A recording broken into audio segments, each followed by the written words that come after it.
God damn it, an entire generation pumping gas, waiting tables, slaves with white collars. Advertising has us chasing cars and clothes, working jobs we hate so we can buy shit we don't need. The middle children of history, man. Purpose, place. Have no great reward, no great depression. What's the spiritual? No great depression. Firstly, what is a consumer? A consumer sees an endless stream of content to either consume or items to buy. They mostly spend their time and money on forms of distraction or entertainment. On the flip side of that, there is the producer. A producer thinks of their money and time as a tool to help them accomplish their goals. A synonym for a producer is a maker or creator. The biggest difference between a consumer and a producer is how they spend their time and money. In all honesty, we are on the spectrum for both of them. We're not exactly one or the other. I also want to highlight another term, a minimalist. This is a lifestyle of owning fewer things and focusing on what's more important. It's based on the idea that less is more. Steve Jobs, one of the most revolutionary minds of our century, was a big minimalist. After taking an unplanned trip to India in 1974 to experience enlightenment and learn more about the Buddhas, Jobs's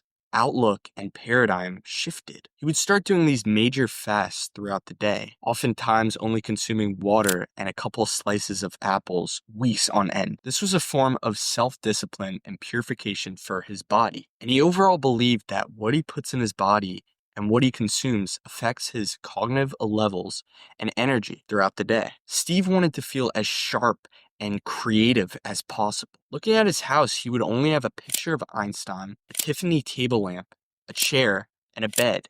There was almost no furniture at all. And this was when Jobs' net worth was over billions of dollars. Yeah, that's right, B. Yet this house is so simple that it looks like a poor person lives there. Not only was his diet and living incredibly minimalistic, but also his products. He was able to carefully curate 3 of the greatest inventions across 3 different decades. The iMac in the late 90s, the iPod in the early 2000s, and the iPad in the early 2010s. All of these products mastered minimalism and simplicity. He made these products incredibly easy to use. So easy that a 5-year-old could understand the mechanics of them. And what's funny about that is he made us all consumers with our phones. Right now, Apple allegedly has a monopoly in the smartphone market. If you look around, almost everyone has an iPhone, because that's the norm. Steve made Apple products the norm, and then most people have accessories for that, such as MacBooks, AirPods, etc., etc. Now, I just want to preface that I don't agree with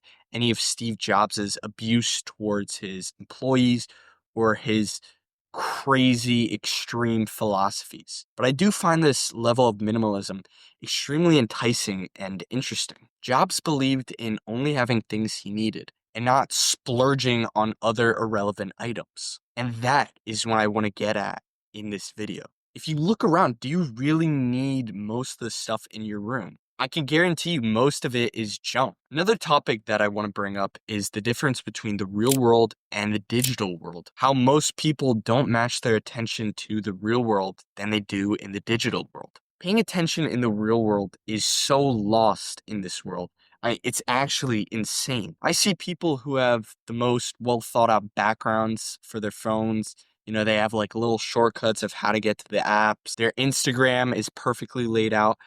And I just want to say that these things are meaningless. People put effort into things that bear no fruit for them. But then on the flip side, their room is messy and their entire lifestyle is just cluttered. All of it is a barrier between your life. And this is such a flawed way of looking at life. Hyperfixating on an imaginary world rather than focusing on the reality around us. But we tend to fixate on that imaginary world because it's so much easier to control. In our reality, there are so many variables, factors, mistakes that can happen that it can throw us off. You just can't let it throw you off too much. People tend to pay attention to consuming rather than creating. And I think this is such an unforeseen depression in our society. I want you to look around your room and really inspect it and ask yourself why you have all these objects lying around. What purpose do they hold for your day-to-day life?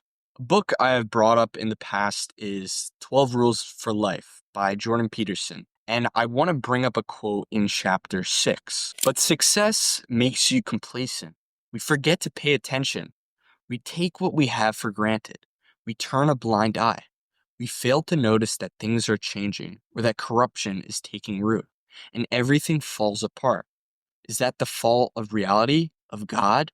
Or do things fall apart because we have not paid sufficient attention? It's easy for us to let our lives go, to not see the big picture, to be easily distracted, to become a consumer. Growing up, I was such a big consumer in my life, eating Doritos, Oreos, cakes. I used to sit on my chair and play video games for hours on end, like every single day. I used to binge watch movies and TV shows and be obsessed with Instagram. I think this is all normalized. Being a consumer and having these addictions are all normalized in our society. And addiction is normalized. And I just want to make that clear. So how do we stop this addiction? How do we stop being a consumer? We work to be a producer and start creating. Think about everything you have ever consumed in your life, whether that be shows, food, scrolling on Instagram or TikTok. That has all been incredibly curated for someone to indulge in. For example, when I'm scrolling on Instagram, there are hundreds of thousands of photos and videos being posted per minute.